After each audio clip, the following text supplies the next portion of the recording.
അസ്സലാമലൈക്കും. ഇനിയിപ്പോൾ ഇവിടെ ഭരണം വേറെ ആൾക്കാരായല്ലോ, വേറെ ഭരണം വരും അല്ലേ?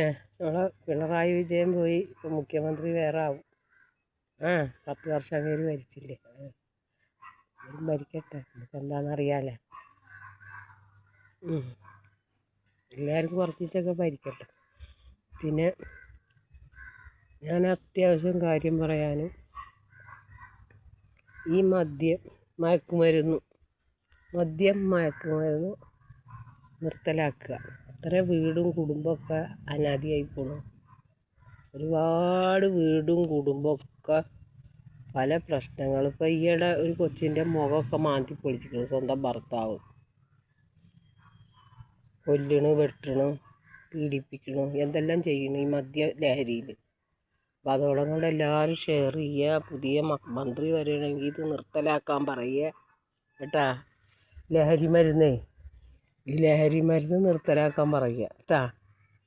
നമുക്ക് ലഹരി മരുന്നൊന്നും വേണ്ട, ലഹരി മരുന്നൊക്കെ വേണ്ട, നിർത്തലാക്കുക. എന്നിട്ട് പണം ഉണ്ടായാൽ മതി കേരളത്തിൽ. ലഹരി മരുന്ന് ഉണ്ടാക്കിയിട്ട് പിന്നെ ഖജനാവിൽ പണം കൂടണ്ട, അതിൻ്റെ കാര്യമില്ല.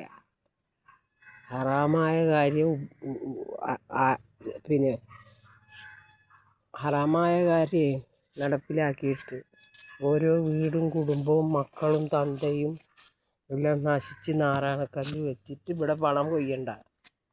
ഇത്ര വീട് ഇല്ലാണ്ടാവണം. അതോടൊപ്പം എല്ലാവരും ലൈക്ക് ചെയ്യുക, ഷെയർ ചെയ്യുക, സബ്സ്ക്രൈബ് ചെയ്യുക. പ്രത്യേകം വലിയ എല്ലാവർക്കും ഷെയർ ചെയ്തിട്ട് ഇത് മുഖ്യമന്ത്രിക്ക് എത്തണം. ആരാണ് മുഖ്യമന്ത്രി? വയലാർ രവിയാണോ, എന്താണ് ദിനേശൻ, എന്തൊരു പേരുണ്ടല്ലോ, അവനാണോ? അപ്പോൾ എനിക്ക് പേര് മറന്നുപോയി. ഇനി ഭയങ്കര മറവിയുണ്ട് എനിക്ക് കേട്ടോ. 3 പേരെ കണ്ടായിരുന്നു. 3 പേരിൽ ആരെങ്കിലും ഒരാൾ. വയലാർ രവി ഞങ്ങളെ കടയിൽ വന്നിട്ടുണ്ട് പണ്ട്, വർഷങ്ങൾക്ക് മുമ്പ്. വയലാർ രവി കൊച്ചി ചെറുക്കനായിരുന്നു.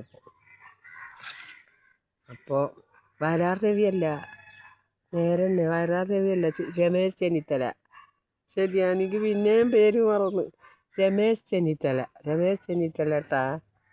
വയലാർ രവിയല്ല, വയലാർ രവി വന്നിട്ടുണ്ട് കടയിൽ. രമേശ് ചെന്നിത്തല ഞങ്ങളെ കടയിൽ വന്നിട്ടുണ്ട്.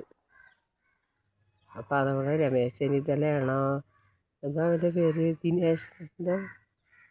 ദിനേശനോ എന്തോ ഒരു പേരാണല്ലോ. അവനാണോ?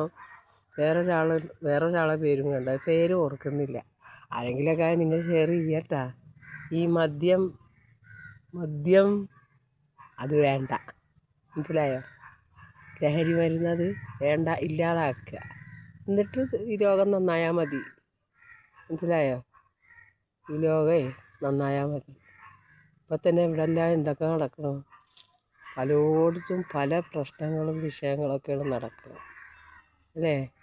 അള്ളാഹു എല്ലാവരെ തൊട്ടും കാക്കട്ടെ. എല്ലാവരും തേടുക, നിസ്കരിക്കുക, ദുആ ചെയ്യുക. എല്ലാവർക്കും പടച്ചവനോട് ദുആ ചെയ്യുക. ഒരു നാശമൊന്നും ഇല്ലാതിരിക്കാനും എല്ലാവരും കബൂലാക്കട്ടെ. എനിക്കും വേണ്ടി എല്ലാവരും ദുആ ചെയ്യും. നിങ്ങൾക്ക് എല്ലാവർക്കും വേണ്ടി ഞാനും ദുആ ചെയ്യും.